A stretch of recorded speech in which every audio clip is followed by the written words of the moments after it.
अस्सलाम वालेकुम friends, code with Karim channel में आप सबको मैं वेलकम करता हूं। जी हाँ दोस्तों, आज हम यूज़र डिफाइंड फंक्शंस के बारे में पढ़ेंगे कि जो यूज़र अपने फंक्शन कैसे बना सकता है और वो किस तरीके से उसका सिंटैक्स है, स्पेशली इन पाइथन, और अपनी कैसे जो रिक्वायर्ड टास्क होते हैं वो थ्रू यूज़र डिफाइंड फंक्शन से कैसे परफॉर्म करवा सकता है। जी हाँ दोस्तों, आगे बढ़ने से पहले बहस रवायत तमाम नए आने वाले दोस्तों से गुजारिश है कि अगर लोगों ने मेरा चैनल कोड विद करीम को सब्सक्राइब नहीं किया हुआ है तो प्लीज़ आप सब्सक्राइब कर दें और साथ ही साथ बेल आइकन को भी दबा दें ताकि प्रोग्रामिंग से रिलेटेड मेरी आने वाली वीडियोस की नोटिफिकेशन आपको बआसानी मिल सके। जी हाँ दोस्तों, ये तो कंसोल बेस अभी चल रहा है। इंशाल्लाह 4-5 और जो मेरी वीडियोस आएंगी उसके बाद हम ग्राफिक्स की तरफ मूव करेंगे और थ्रू गेम डेवलपमेंट तक हम जाएंगे कि थ्रू ग्राफिक्स हम गेम कैसे डेवलप कर सकते हैं, और कुछ प्रोजेक्ट भी मैं आपको दूंगा, उसका सोर्स कोड भी दूंगा। इंशाल्लाह मैं इस सीरीज़ को मतलब कि पूरा कंप्लीट करूँगा टू दी ग्राफिक्स। जी हाँ दोस्तों, आज से रिलेटेड कुछ बेसिक चीज़ें हैं, पहले उसे हम डिस्कस कर लेते हैं ताकि आपको और ज़्यादा समझ में आ जाए। फंक्शन, पहले फंक्शन को देखते हैं। फंक्शन दरअसल क्या होता है? फंक्शन की डेफिनेशन बहुत ही आसान, a collection of statements that perform a specific task called a function. यानी कि जो स्टेटमेंट्स होती हैं, जो कोड होता है, उसका हम एक ग्रुप बना लेते हैं, उसको हम कुछ एक दो स्टेटमेंट्स का एक कलेक्शन बना लेते हैं और वो कलेक्शन कुछ स्पेसिफिक काम परफॉर्म करती हैं। आगे मैं कोडिंग में आपको सारा बताऊंगा।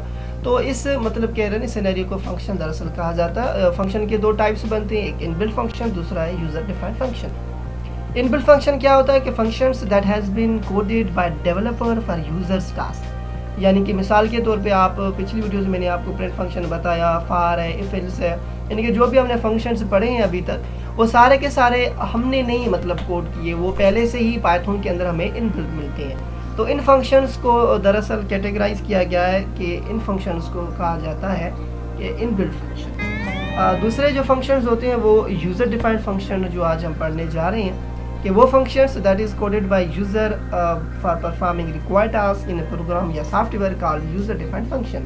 यानी कि हम अपने आप से फंक्शन बनाते हैं, अपने आप मतलब कोड करते हैं और उसका कोई स्पेसिफिक काम हम उस फंक्शन को देते हैं जो हमें रिक्वायरमेंट होती है हमारी उसको पूरा करने के लिए। तो इन फंक्शंस को यूज़र डिफाइंड फंक्शंस कहा जाता है। उसके बाद आगे है फंक्शन पार्ट्स।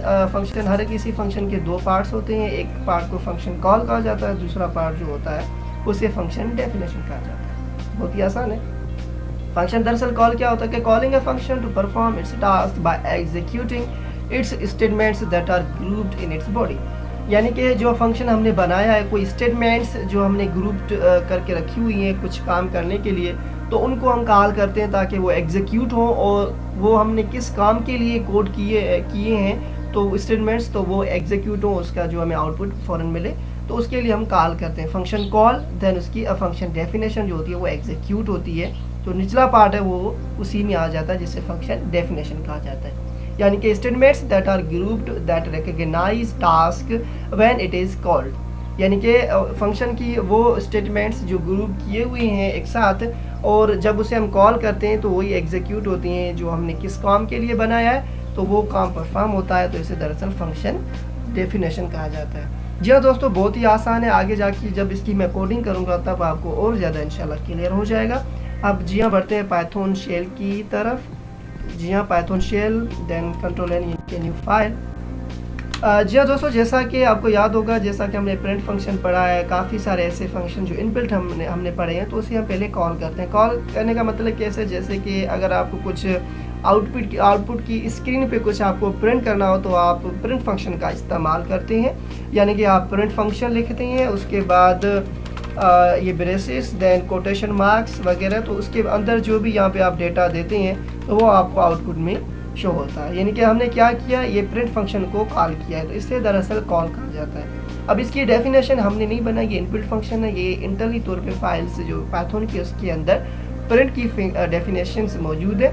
जब हम ये कॉल यानी कि इस प्रिंट को कॉल करते हैं तो इसकी डेफिनेशन इंटरनली तौर पे एग्जीक्यूट होती है और इसके अंदर जो भी हम डेटा देते हैं वो हमें आउटपुट स्क्रीन पे देखने को मिलती है। उम्मीद के दोस्तों बात समझ में आ रही होगी, बहुत ही आसान चीज़ें हैं।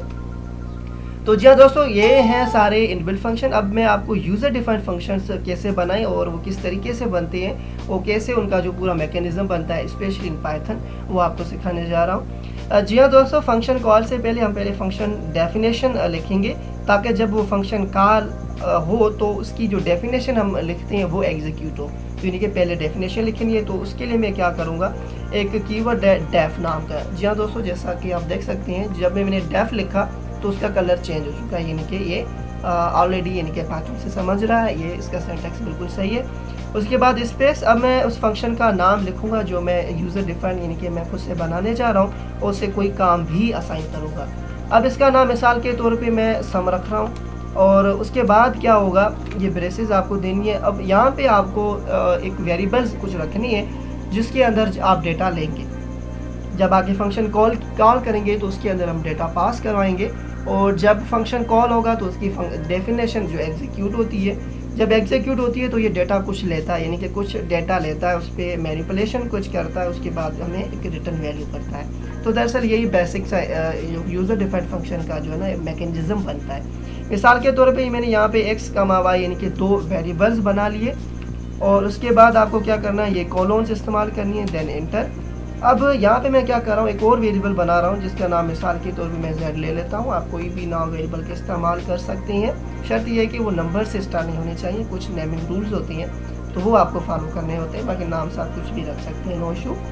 अब मैं क्या कर रहा हूँ, यहाँ पे z को असाइन कर रहा हूँ x प्लस y, यानी कि इस z वेरिएबल के अंदर x प्लस y, यानी कि जो x में वैल्यू आएगी, अभी है नहीं आएगी, वो हम फंक्शन कॉल में वैल्यू देंगे, ठीक है ना। जब वो वैल्यू देंगे तो यहाँ पे आएगा, वो आगे मैं फंक्शन कॉल में आपको सारा समझा रहा हूँ। तो क्या होगा, x की वैल्यू और y की वैल्यू को मिला के जो उसका सम बनता है, यानी कि आप बीच में देख सकते हैं कि एडिशन ऑपरेटर है, और x y क्या है, ऑपरेंड्स हैं।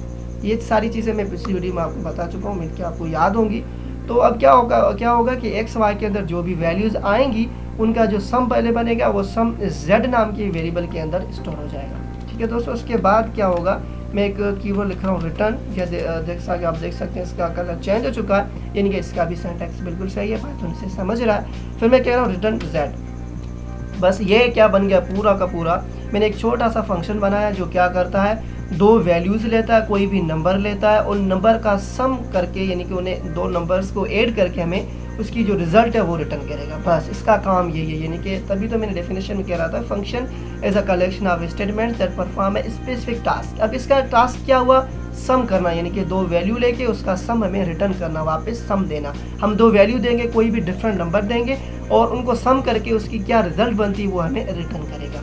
तो क्या ये एक स्टेटमेंट है, मिसाल तो एक ये काम कर रही है स्टेटमेंट, दूसरी रिटर्न। तो इस तरीके से ये जो पूरी की पूरी क्या बन गई, फंक्शन डेफिनेशन। जी हाँ दोस्तों, ये डेफ कीवर्ड मतलब डेफिनेशन फंक्शन की।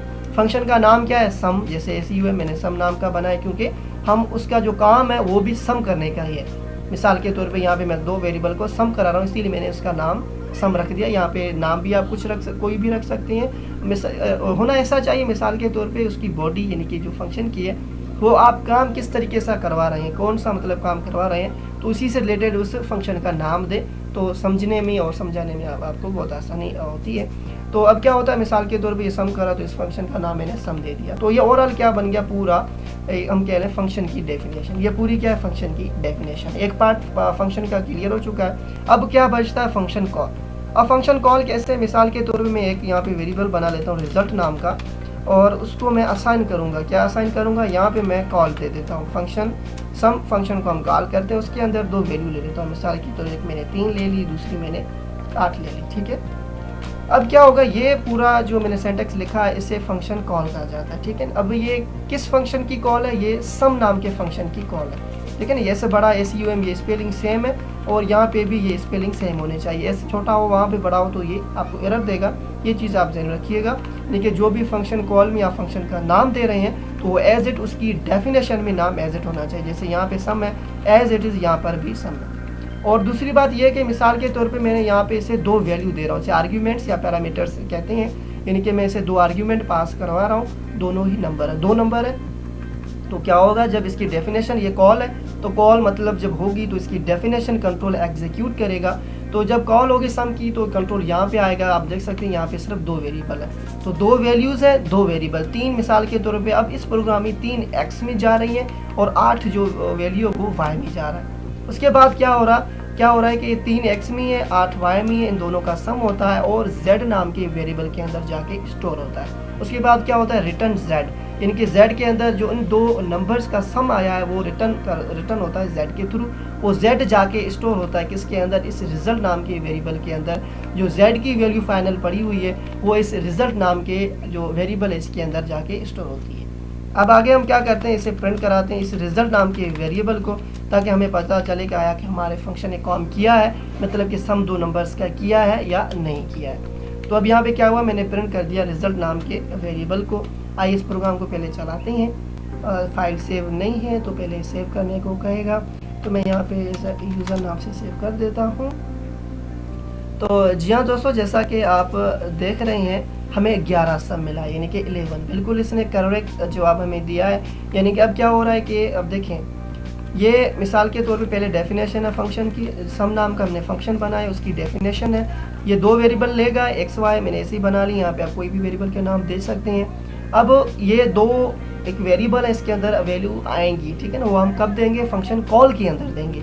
तो जैसा कि आप देख सकते हैं ये मैंने यहाँ पे कॉल दी है, उस कॉल के अंदर मैंने दो नंबर्स पास करवाए हैं। ये दो नंबर इस एक्स वाई के अंदर स्टोर होते हैं। देन क्या होता है, इन दोनों नंबर्स का सम होता है और z नाम के वेरिएबल के अंदर स्टोर होता है। फिर क्या होता है कि z नाम का वेरिएबल रिटर्न होता है, जाके किस में स्टोर होता है, यानी कि z की वैल्यू इस रिजल्ट नाम के वेरिएबल के अंदर हम स्टोर करवा रहे हैं और उसके बाद इस रिजल्ट वेरिएबल को प्रिंट करवा रहे हैं। तो उसकी रिजल्ट जो हमें सम दो नंबर्स का है वो स्टोर मतलब हो रहा है और हमें उसका जो करेक्ट आंसर भी मिल रहा है। जी हाँ दोस्तों, उम्मीद कि आपको बहुत सी चीज़ें समझ में आई होंगी। आप प्रैक्टिस खुद से कीजिए, प्लीज़ मैं आपको रिपीट कर रहा हूँ, प्रैक्टिस जब खुद से आप नहीं करेंगे तो आपको बहुत सी चीज़ें समझ में एट ए टाइम नहीं आएंगी और आप जल्दी भूल भी जाएंगे।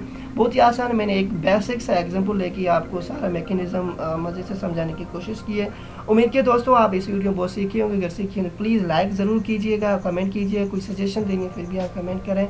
और इंशाल्लाह नेक्स्ट वीडियो मैं कैलकुलेटर बनाने जा रहा हूँ इन कंसोल बेस, यानी कि जो पूरा कैलकुलेटर हम रोज़मर्रा की ज़िंदगी में इस्तेमाल करते हैं वो इन पाइथन कैसे उसकी कोडिंग होती है, इंशाल्लाह उस पर होगी। और तब तक के लिए अल्लाह हाफ़िज़।